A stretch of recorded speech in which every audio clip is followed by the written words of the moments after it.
Padre Santo, en el nombre de Cristo Jesús, Señor, Padre, yo te pido, Señor, que seas ahora tú, Señor, tomando mis labios, Señor, mi mente, Señor, en tus manos, Señor, mi corazón, Padre. Señor, habla a tu pueblo, Señor. Ellos vinieron aquí, Señor, porque quieren escuchar de ti, Señor. Habla con ellos, Señor. Dame tu sabiduría, Señor. Usa mi boca, Espíritu Santo. Heme aquí, Señor. Heme aquí, Padre. Bendice a tu pueblo, Señor. Bendice todo lo que va a ser hablado, Señor. Que sea, Señor, algo directamente de tu trono, de tu boca, Señor, para tu pueblo. Te lo pido en el nombre de Cristo Jesús. Amén.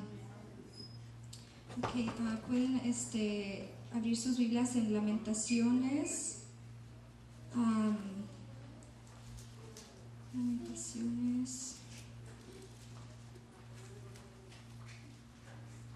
Lamentaciones 4.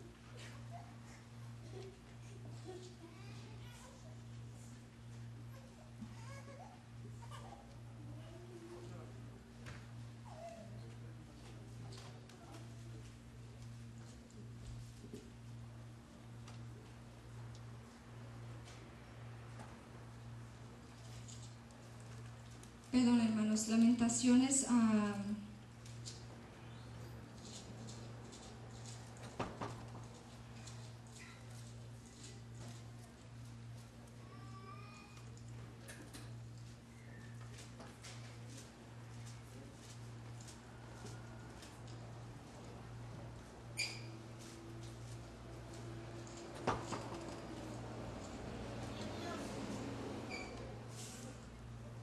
Perdón, hermanos, es que cuando estudio mi Biblia la estudio en inglés y aquí la tengo que cambiar para español. Ok.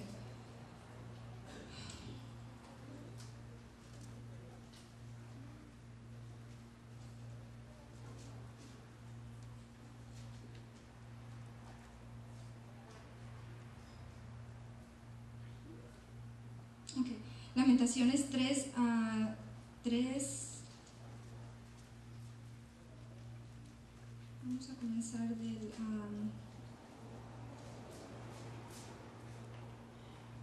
3:18. Okay, y solo para dar un preview de este libro de Lamentaciones.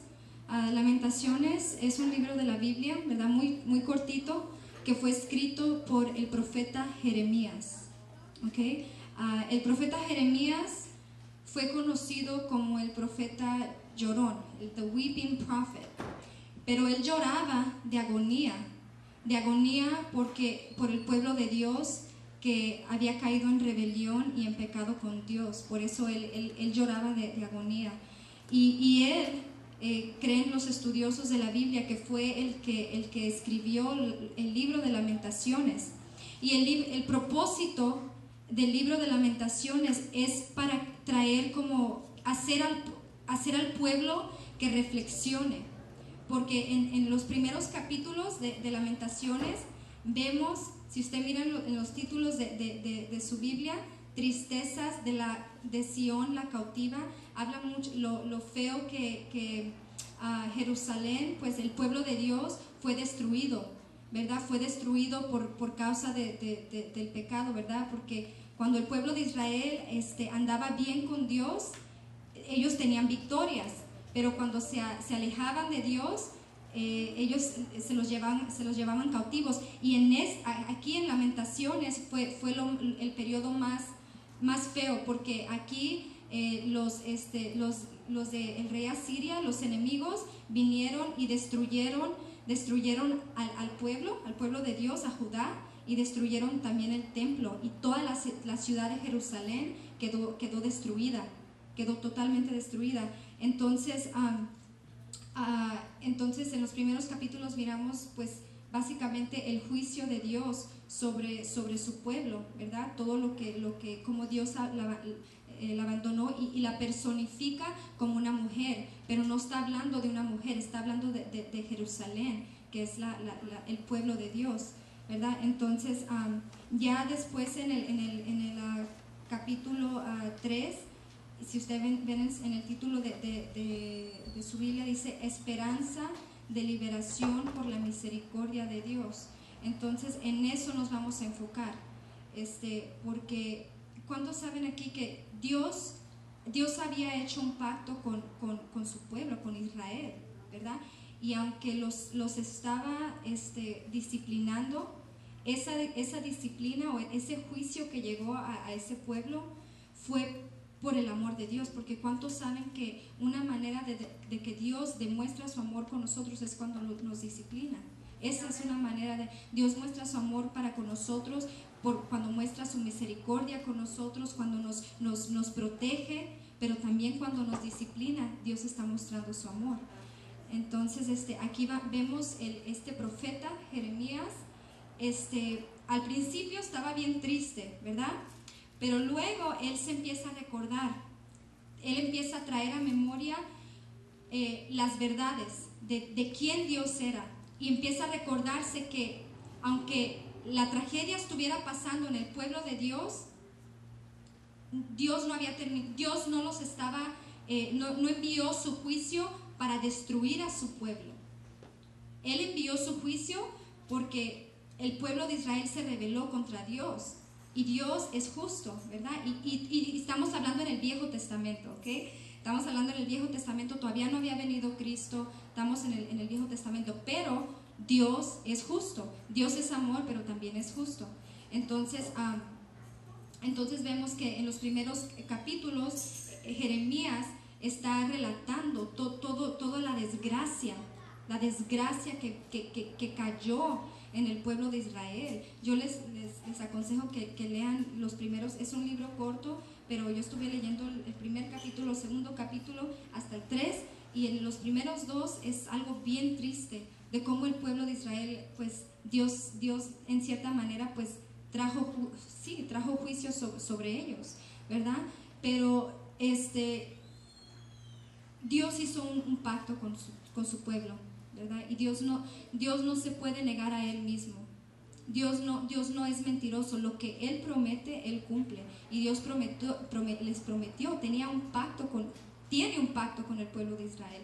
Así como también Dios tiene un pacto con nosotros a través de Cristo Jesús. Nosotros somos herederos de esa relación con Cristo, ¿verdad? Y vamos a ver cómo eso juega, ¿verdad? Cómo podemos aplicar esto que estamos leyendo y las historias de Israel, y cómo ellos se rebelaban y cómo ellos, pues el juicio caía, y luego clamaban a Dios por arrepentimiento, y Dios en su misericordia, porque tenía un pacto con ellos, Él siempre, ¿verdad?, les daba la mano. Pero vamos a leer. Entonces quiero que entiendan eso, ¿verdad?, que había acontecido tragedia en el pueblo de Dios. Una de las cosas importantes a notar era que habían destruido el templo en Jerusalén, el templo. En el Antiguo Testamento, ¿dónde habitaba Dios? En los templos, en el tabernáculo, ¿verdad? En el Viejo Testamento. Ahora Dios habita en este templo, que ya no es templos hechos con manos de hombres, sino es tú y yo somos el templo de Dios, ¿verdad? Porque estamos en la gracia, estamos en el Nuevo Testamento, ¿verdad? Pero en este tiempo a Jeremías le tocó vivir los momentos más difíciles que pasó el pueblo de Dios, porque Jeremías, él predicó, como les dije, él era el profeta, the weeping prophet, el profeta llorón, ¿verdad? Pero a él le tocó, Dios lo llamó, el llamado de Jeremías fue un llamado muy, muy difícil, porque el propio pueblo de Dios se resistió al mensaje de Dios, ¿verdad? A través de la boca del profeta Jeremías, y el propio pueblo de Dios persiguió a Jeremías.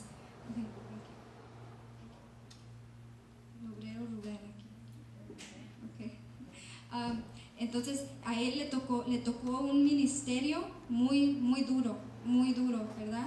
Porque el pueblo de Dios no quería, lo ignoraba, pues, no quería escuchar, ¿verdad? Entonces, y lo último, le tocó mirar la destrucción de Israel, la destrucción del templo, ¿verdad? Pero vamos entonces a leer, y aquí en el capítulo 3, Jeremías empieza a recordar, a traer a memoria todas los atributos y los beneficios de quién Dios es, ¿verdad? Aún en la tragedia de nuestra vida, sea por nuestra propia rebelión, o sea un desierto que nosotros mismos provocamos, o sea un desierto que el Espíritu Santo nos llevó, ¿verdad? Como miramos que el Espíritu Santo llevó a Jesús. En veces el cristiano, hay dos desiertos para el cristiano: el que uno mismo provoca para uno mismo, y el que es el propio Dios que nos lleva. Sea cual sea, si Dios ha hecho un pacto con nosotros a través de Cristo Jesús, sea cualquier desierto que estemos pasando, Él no nos va a dejar, porque Él no puede negarse a sí mismo. Y aún si cae juicio sobre nuestras vidas, va a ser en amor, para que nosotros nos podamos acercarnos a Él y reconocer. Entonces, este libro fue escrito para traer reflexión.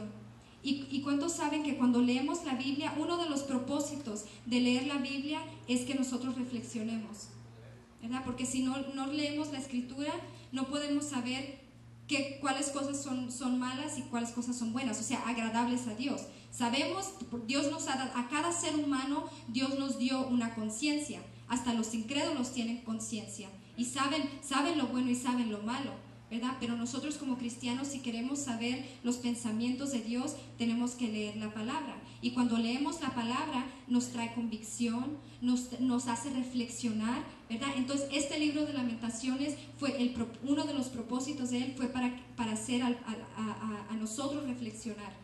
¿Okay? Entonces vamos a meternos a la palabra. Capítulo 3, Lamentaciones, versículo 18, dice: y dije, perecieron mis fuerzas y mi esperanza en Jehová. Acuérdate de mi aflicción y de mi abatimiento, del ajenjo y del ajiel, que eran hierbas. El ajenjo y el ajiel, estaba leyendo, eran hierbas muy amargas. El pueblo de Dios, como Jeremías, estaban pasando un momento muy amargo en su vida. ¿Okay? Dice, lo tendré aún en memoria, porque mi alma está abatida dentro de mí. Esto recapacitaré en mi corazón, por lo tanto esperaré. Jeremías quería que el pueblo recapacitara, que el pueblo se diera cuenta de por qué había venido el juicio para ellos. Entonces dice, eso recapacitaré en mi corazón, por lo tanto esperaré. Por la misericordia de Jehová no hemos sido consumidos, porque nunca decayeron sus misericordias. Nuevas son cada mañana, grande es tu fidelidad. Entonces ahí se encaja, ¿okay? El pacto que Dios hizo con su pueblo Israel y el pacto que Dios ha hecho con nosotros, su pueblo. Aunque estemos pasando por momentos amargos, ya sea por nuestra propia culpa o por el Espíritu Santo, porque el Espíritu Santo nos quiere probar, por obra del Espíritu Santo, Dios, la misericordia de Dios, la fidelidad de Dios es una cosa en la cual podemos confiar. Podemos estar confiados en la fidelidad de Dios. Dios no es como nosotros, ¿verdad? Que un día estamos contentos unos con nosotros y otro día no. Dios es el mismo. Dios nunca nos va a fallar. Si Él prometió que Él iba a estar con nosotros que somos sus hijos, ¿verdad? Que lo hemos aceptado como nuestro Señor y como nuestro Salvador, ¿verdad? Él nunca nos va a dejar. Entonces dice, nuevas son cada mañana, las misericordias de Dios son nuevas cada mañana, grande es tu fidelidad. Mi porción es Jehová, dijo mi alma, por tanto en Él esperaré. Bueno es Jehová a los que en Él esperan, al alma que le busca. Bueno es esperar en silencio la salvación de Jehová. Bueno le es al hombre llevar el yugo desde su juventud. Ok, vamos al versículo, vamos a enfocarnos en el versículo. Bueno es a los que esperan, a los que en Él esperan, al alma que le busca. Entonces, Dios quiere que